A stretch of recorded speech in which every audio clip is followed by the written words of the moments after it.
రెండిట్లో ఏది కరెక్ట్? రెండు కరెక్టే. రెండు కరెక్ట్ కాబట్టే శ్రీకృష్ణ పరమాత్మ, రెండు కరెక్ట్ కాబట్టే భగవానుడు చెప్తున్నాడు, ఏది తప్పు చెప్పడండి ఆయన.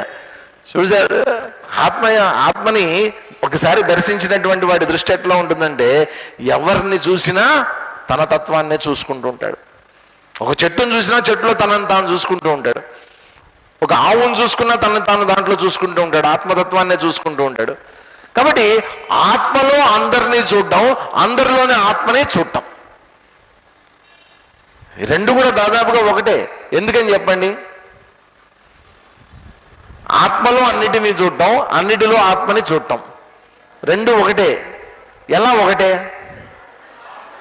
ఉన్నది ఒకటే కాబట్టి.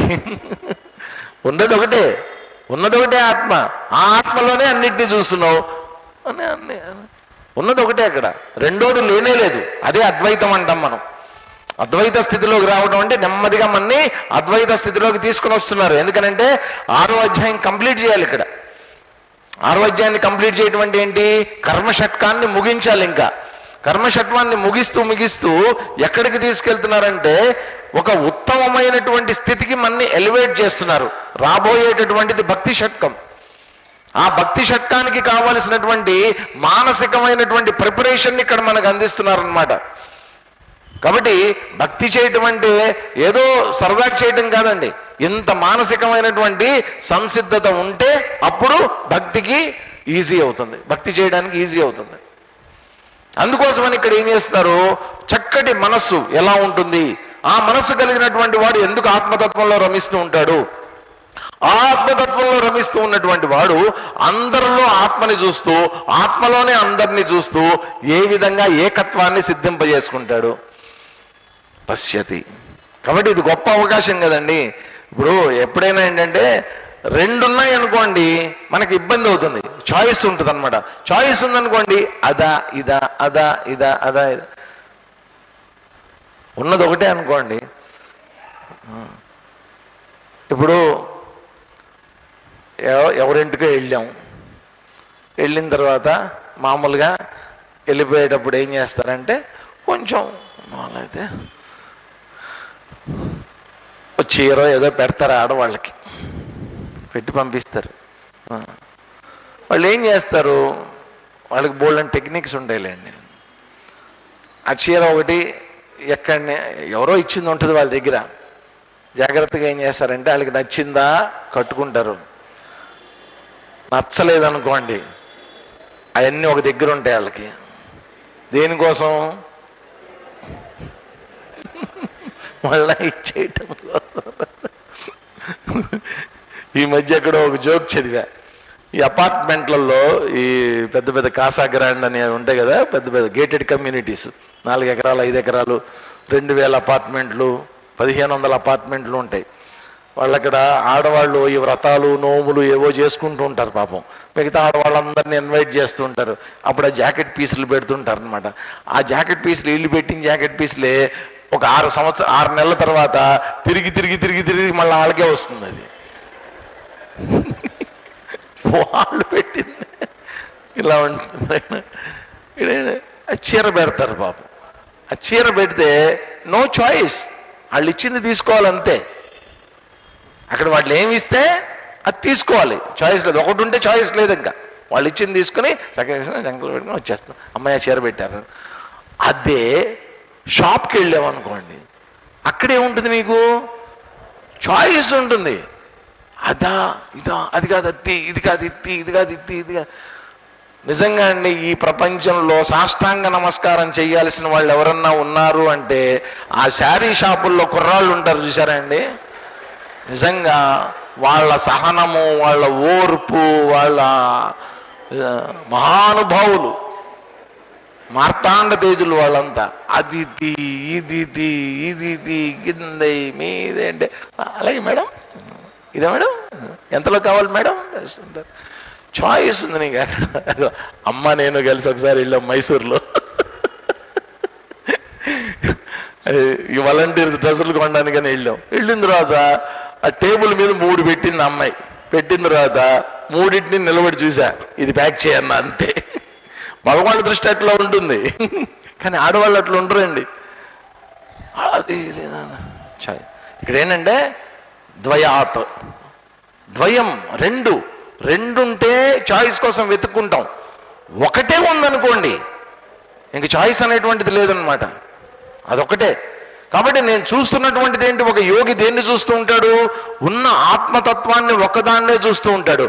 ఒకదాన్నే చూస్తూ ఉన్నటువంటి వాడికి ఒకవేళ అనేకత్వం గోచరించినప్పటికీ కూడా ఆ అనేకత్వంలో కూడా ఏకత్వమే సిద్ధిస్తూ ఉంటుంది వాడికి ఎప్పుడు కూడా. ఇంకా రెండోది కనిపించదు. ఎంతమందిని చూస్తున్నానంటే మన దృష్టి ఏంటంటే ఇంతమంది, అదిగో ఆవిడ ఈవిడ, ఆవిడ ఆయన ఇన్ని పేర్లు, వాళ్ళ ఇళ్ళు, ఇవన్నీ మన దృష్టితో మనం చూస్తే. కానీ యోగి ఎట్లా చూస్తాడు? రెండోది లేదు కాబట్టి ఆయనకి ఉన్నదంతా ఒకటిగానే చూస్తాడు. ఆయన అందరిలో ఉండేటటువంటి ఆత్మని చూడగలుగుతాడు, ఆయన ఆత్మలోనే అందరినీ చూడగలుగుతాడు. ఆయన ఎంత గొప్ప అవకాశం చూడండి అది. చెప్తూ తర్వాత ఏమంటున్నారు? యో మాం పశ్యతి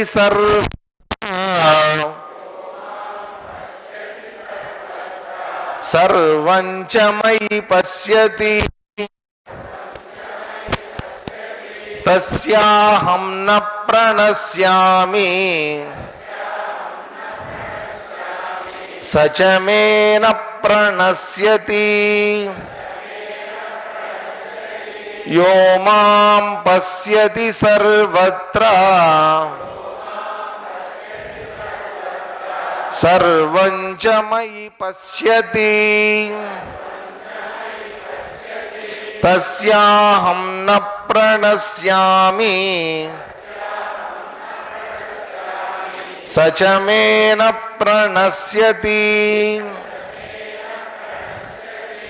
యహ సర్వత్ర మాం పశ్యతి, ఎవరైతే సర్వత్రా అంతటా నన్నే చూస్తారో, మయి సర్వంచ పశ్యతి, నాలో అంతా చూస్తారు.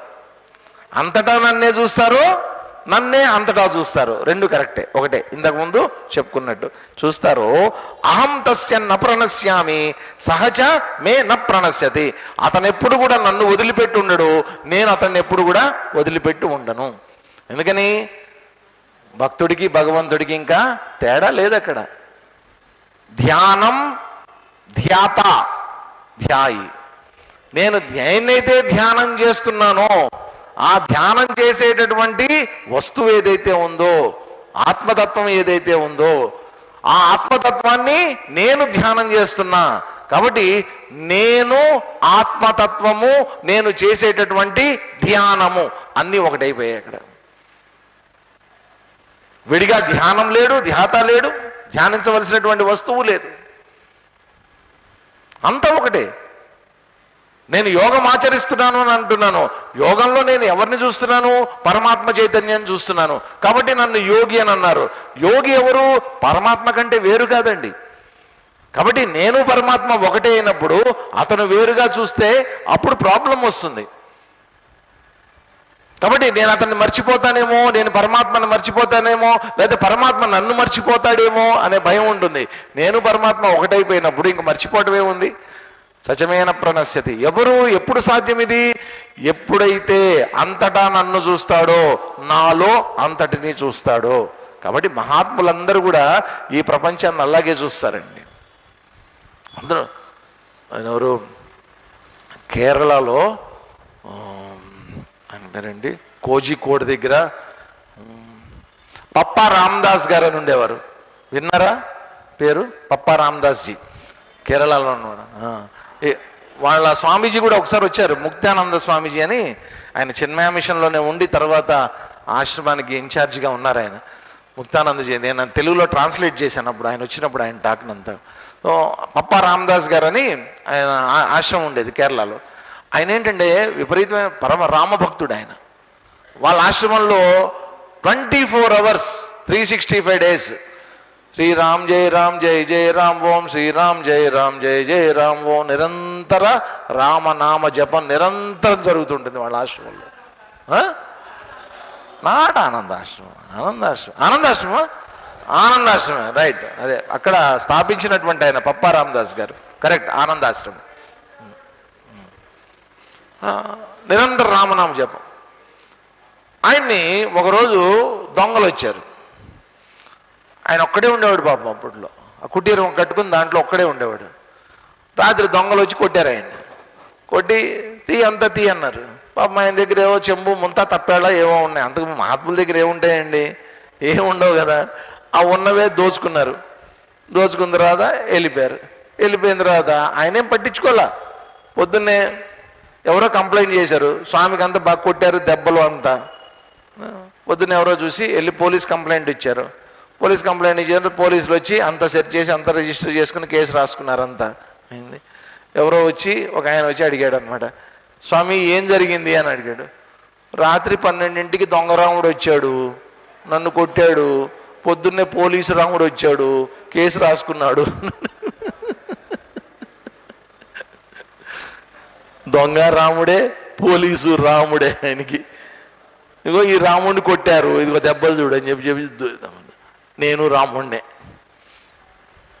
కాబట్టి దొంగ రాముడు వచ్చి ఈ రాముడిని కొడితే దెబ్బలు తగిలే, పోలీసు రాముడు వచ్చి కేసు రాసుకున్నాడు. ఇది సర్వంజమే. కాబట్టి దొంగ పోలీస్ అనేది చూడట్లే ఆయన. దొంగలోను పోలీసులోను తనలోనూ ఉన్నటువంటి రాముడే ఒకడే అని చెప్తున్నాడు ఆయన. సర్వంజమై పశ్యతి అన్ని. ఒకప్పుడు భారతదేశంలో విపరీతమైనటువంటి క్షామం వచ్చింది. ముఖ్యంగా బీహార్ రాష్ట్రం బాగా దెబ్బతిందనమాట. దాదాపు ఒక 100 సంవత్సరాల క్రితం బాగా విపరీతమైనటువంటి కరువు కాటకాలు వచ్చాయి. సో ఆ సమయంలో మీ అందరికీ తెలుసుంటే మదన్ మోహన్ మాలవ్య గారు హిందూ యూనివర్సిటీ వ్యవస్థాపకులు వారు. ఆ రోజుల్లో ఇంటింటికి రూపాయి ఆయన పోగు చేసి అద్భుతమైనటువంటి హిందూ విశ్వవిద్యాలయాన్ని బనారస్లో ఆయన నిర్మించారు.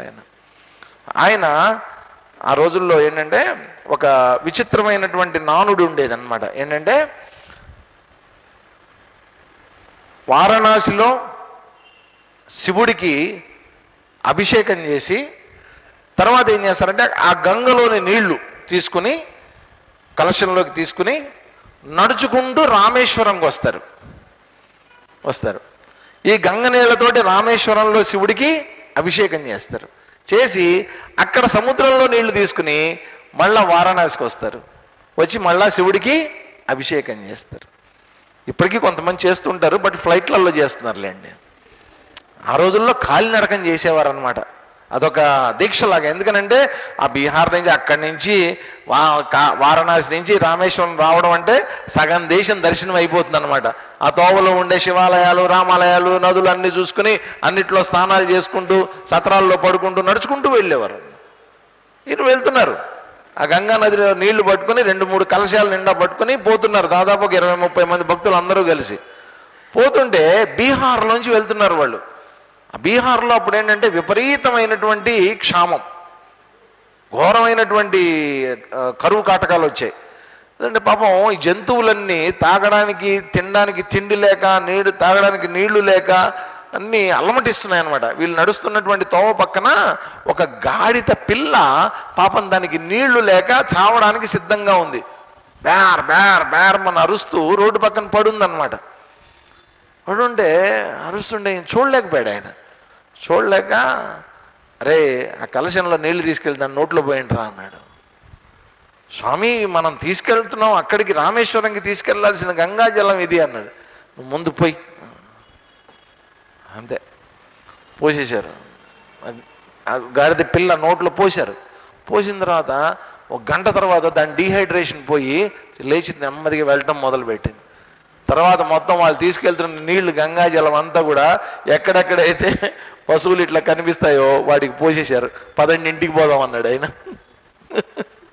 అయిపోయింది, రామేశ్వరంలో రాముడికి అభిషేకం అయిపోయింది, 10ంటికి పోదాం అన్నాడు. ఏం చూశాడు ఆయన? నువ్వు రామేశ్వరంలో శివుడిని చూస్తున్నావు, రామేశ్వరంలో శివుడిని అయినా గాడిద పిల్లలు కూడా చూశాడు ఆయన. సర్వంజమై పశ్యతి. భగవంతుడిని అన్నిట్లో చూడగలగాలి. భగవంతుడు వేరు, ఇది వేరు, అది వేరు, ఇది వేరు అని అనుకోకూడదు. అలా చూసినటువంటి వాడు పరమయోగి అవుతాడు అని చెప్తూ తర్వాత శ్లోకం ఇంకొకటి చదువుదాం. సర్వభూత స్థితం యో మాం భజత్యేకత్వమాస్థితః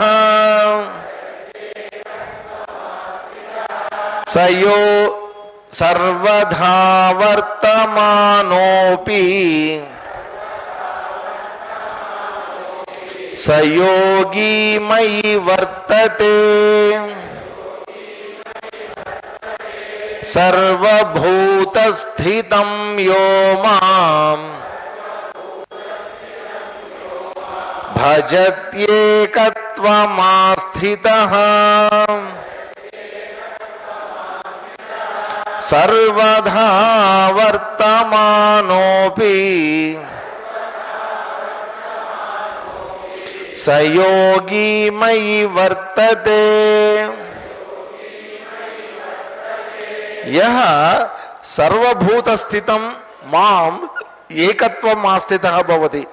ఎవరైతే అన్ని భూతాలలో ఉన్నటువంటి నన్ను, ఇక్కడ ఎవరు చెప్తున్నారు నన్ను అనే మాట ఎవరు వాడుతున్నారు?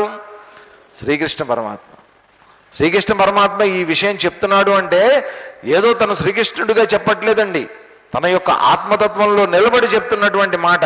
ఎవరైతే నన్ను భజతి సేవిస్తారో, కాబట్టి అన్ని ప్రాణుల్లో ఉండేటటువంటి భగవంతుణ్ణి చూస్తూ ఆ భగవంతుణ్ణి ఎవరైతే భజతి సేవిస్తారో సహ యోగి సర్వదా వర్తమానః అపి, అటువంటి యోగి సర్వదా వర్తమానః అపి, ఎక్కడెక్కడ తిరుగుతున్నప్పటికీ కూడా ఎక్కడుంటాడు అతను? మై వర్తతే, నాలోనే తిరుగుతుంటాడు. వాడు ఎక్కడికి వెళ్ళినా కూడా ఎక్కడుంటాడు? నాలోనే ఉంటాడు. ఎక్కడికి వెళ్తాడు? నన్ను వదిలిపెట్టి ఎక్కడికి వెళ్తాడు? నాలోనే ఉంటాడు. మా గురువుగారు ఒకసారి ఒక కథ చెప్పారు. చిన్నపిల్లలకి చెప్తుంటే విన్నానండి. అది చాలా చిన్నపిల్లలకి చెప్తుంటే నేను విన్నా అన్నమాట. ఆ రోజు ఏంటంటే భలే సరదాగా ఉంటుంది కదా. ఒక నక్కకిట పాపం ఐస్ క్రీమ్ తినాలనిపించింది. చిన్నపిల్లలకి అలా చెప్తేనే అర్థం అవుతుంది. దాని దగ్గర డబ్బులు లేవు కొనుక్కోవడానికి డబ్బులు లేకపోతే ఏం చేసింది? భూమాతని అప్పు అడిగిందంట. ఎంత? రూపాయి అప్పు అడిగింది. పాపం భూమాత ఏం చేసిందంటే మళ్ళీ ఎప్పుడు ఇస్తామని అడిగింది.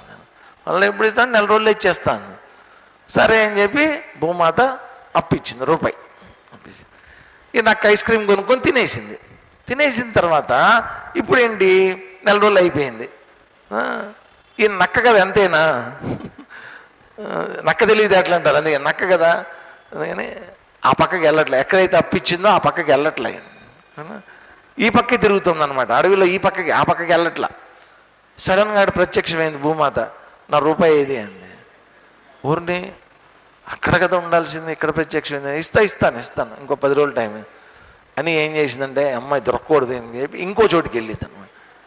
ఇంకో చోటుకి వెళ్ళిన తర్వాత మళ్ళీ 10 రోజులు మళ్ళీ ప్రత్యక్షమైంది భూమాత. మళ్ళీ నా రూపాయి లాభం. అక్కడి నుంచి అది వదిలిపెట్టేసి 2-3 ఊర్లు దాటి ఇంకో ఎక్కడికో వెళ్ళిపోయింది, ఇంకో ఊళ్ళ మధ్యలో. మళ్ళీ అక్కడ ప్రత్యక్షమైంది భూమాత. నా రూపాయి. 3-4 అడవులు మారిపోయి మళ్ళా నా రూపాయి. ఎక్కడికి వెళ్ళినా భూమాత ప్రత్యక్షం అవడం, నా రూపాయి. ఏంటి? సర్వదా వర్తమాన. నువ్వు ఎక్కడన్నా తిరుగు, ఎక్కడ తిరగలవు? నువ్వు భూమి మీదే తిరగలవు కదా. నువ్వు ఎక్కడ తిరిగినా భూమిని విడిచిపెట్టి నక్క ఎక్కడికన్నా వెళ్ళగలదా అండి? ఎక్కడికన్నా వెళ్ళగలదా? పలానా చోటకి వెళ్తే భూమాత నాకు కనిపించదు, నన్ను అప్పడగదు అనేటువంటి ప్రాంతం ఈ భూమి మీద ఎక్కడన్నా ఉందా? ఎందుకంటే ఉన్నది ఒకటే భూమి, ఆ భూమి భూమాత. ఎక్కడికి వెళ్ళినా ప్రత్యక్షం అవుతుంది ఆవిడ. ఈ విషయం తెలియక పాపం భూమాతను ఒక చోట చూసి అక్కడే ఉంటుంది అనుకుందా నక్క. మనం అంతే. వీళ్ళల్లో భగవంతుడు ఉంటాడా, వాళ్ళల్లో భగవంతుడు ఉంటాడా, అక్కడ భగవంతుడు ఉంటాడా, ఈ గుళ్ళో ఉంటాడా, ఏ గుళ్ళో ఉంటాడు, ఏ దేవుడు పవర్ఫుల్? చాలామంది భలే ఉంటుంది. సరే ఏ గురువు గారు చాలా పవర్ఫుల్ అండి? వింత క్వశ్చన్లు అడుగుతుంటాడు. ఏ దేవుడు చాలా పవర్ఫుల్ దేవుడు? అరే నువ్వు పవర్ఫుల్గా ఉండు ఫస్ట్ ఆఫ్ ఆల్. మనలో ఆ పవర్ ఉండాలి. దేవుళ్ళలో పవర్ ఉందా లేదా, మహాత్ముల్లో సన్యాసుల్లో పవర్ ఉందా లేదా, ఇదంతా చెక్ చేయడం కాదు. అలా ఉన్నటువంటి వాడు సర్వదా వర్తమాన, ఎక్కడ తిరుగుతున్నప్పటికీ కూడా నాలోనే తిరుగుతూ ఉంటాడు. అన్నిటినీ చూస్తున్నటువంటి వాడు ఎప్పటికీ నన్నే భజిస్తూ ఉంటాడు. భజించడం అంటే ఏంటండి? ఇక్కడ భజించడం అంటే సేవించడం. భజించడం అంటే వాస్తవమైనటువంటి అర్థం. మనం భజించడం అనగానే మొదలు పెట్టేస్తాం. ఏంటి? భజన అంటే భజించడం అంటే మన దృష్టిలో ఏంటి, భజన చేయడం అని అనుకుంటాం కదా. ఇది కాదు మనం చేసే భజనలు. భజన భగవంతుడికి అవసరం లేదండి. భజించడం అంటే సేవించటం. ఎక్కడో వినాయకుడి ఇవి వస్తాయి కదండి, పండుగ వచ్చినప్పుడు టెంట్లు వేస్తారు కదా, వేసారు, మంటపం పెట్టారు. మండపం పెట్టి భజనలు చేస్తున్నారు రోజు సాయంత్రం అందరూ చేస్తుంటే పాపం ఆ పక్క ఇంట్లోనే పిల్లోడు అనమాట. వీళ్ళు పెద్దగా మైకులు పెట్టి సౌండ్ పెట్టి భజన చేస్తున్నారు. ఆ పక్క ఇంట్లోనేమో ఓ పిల్లోడు ఉన్నాడు. వాడు తెల్లవారితే వాడికి మ్యాథమెటిక్స్ ఎగ్జామ్. వీళ్ళేమో భజనలు మొదలు పెట్టారు. రాత్రి 9 అయిపోయింది, 10 అయిపోయింది, ఆపరే. అన్ని పెట్టారు, డోలకలు పెట్టారు, తబలాలు పెట్టారు, అరుస్తున్నారు, ఓ అని అరుస్తున్నారు, భజనలు చేస్తున్నారు. ఈ పిల్లాడు తలుపులు మూశాడు. ఏం చేసినా సరే వినిపిస్తుంది. వాడి వల్ల కావట్లా. ఏం చేయాలో తెలియక, ఓ వినాయక గజానన, ఏమిటయ్యా నాకు ఈ పరీక్ష, ఏమిటిది, నాకు పొద్దున్నే ఉంది పరీక్ష, నువ్వు పెడుతున్నటువంటి పరీక్ష ఏంటిది, ఏంటి నాకు ఈ కష్టం అని చెప్పి గట్టిగా అరిచాడు. అరవంగానే సడన్గా వినాయకుడు ప్రత్యక్షమైపోయాడు. అక్కడ ప్రత్యక్షమైపోయి చెప్పాడనమాట, ఏరా 1 గంటకే నువ్వెంత బాధపడుతున్నావు, కొన్ని యుగాల నుంచి వింటున్నాను రా నేను, నా బాధ ఎవడికి చెప్పుకోమంటావురా, నా బాధ ఎవడికి చెప్పుకోమంటావు, వీళ్ళు పెట్టే డీజేలు, వీళ్ళు పెట్టి చేసే భజనలు, ఇవన్నీ విని విని విని నా తల బొప్పి కట్టేసిందిరా, 1 గంటకే నువ్వు ఎంత బాధపడతావేంట్రా నువ్వు. భగవంతుడు మనం అనుకుంటాం ఏదో మనం భజనలు చేసేస్తే భగవంతుడు ఇలా ప్రత్యక్షం అయిపోయేది, అది ఏం కాదండి. ఎక్కడైతే అంతఃకరణం శుద్ధమైందో అటువంటి హృదయంలోకి భగవంతుడు వచ్చి కూర్చుంటాడు. పొమ్మన్న పోడు, ఆ స్థితికి చేరుకోవాలి. ఈ భజనలు చేసి పూజలు చేసి ఇవన్నీ కాదండి. అంతఃకరణ శుద్ధి అనేటువంటిది ఇవన్నీ చేయాలి. ఎందుకోసం చేయాలి ఇవన్నీ? ఆ అంతఃకరణ శుద్ధి అనేటువంటిది సిద్ధించే వరకు ఈ యోగ మార్గంలో చెప్పినవన్నీ ఏవైతే ఉన్నాయో ఇవన్నీ చేసుకుంటూనే వెళ్ళాలి. ఈ పూజలు చేయాలి, భజనలు చేయాలి, ఇవన్నీ చేయాలి. బట్ అక్కడే ఉండిపోకూడదు, అవే చేసుకుంటూ కూర్చోకూడదు. ఆ అంతఃకరణ శుద్ధి అనేటువంటిది జరిగి యోగ మార్గంలోకి రాగలగాలి. నేను నా మనసును ఆ విధమైనటువంటి ప్రిపరేషన్ నేను ఇవ్వగలగాలి. అందుకోసం చేయమన్నారు ఇవన్నీ కూడా చెప్తూ. రేపు అర్జునుడికి వచ్చేటటువంటి ఒక సందేహము, దాన్ని నివృత్తి ఏ విధంగా చేస్తాడో రేపు చూద్దాం. మళ్ళా మనం అందరం స్ట్రైట్గా కూర్చొని ఒక 5 నిమిషాలు ధ్యానం చేద్దాం.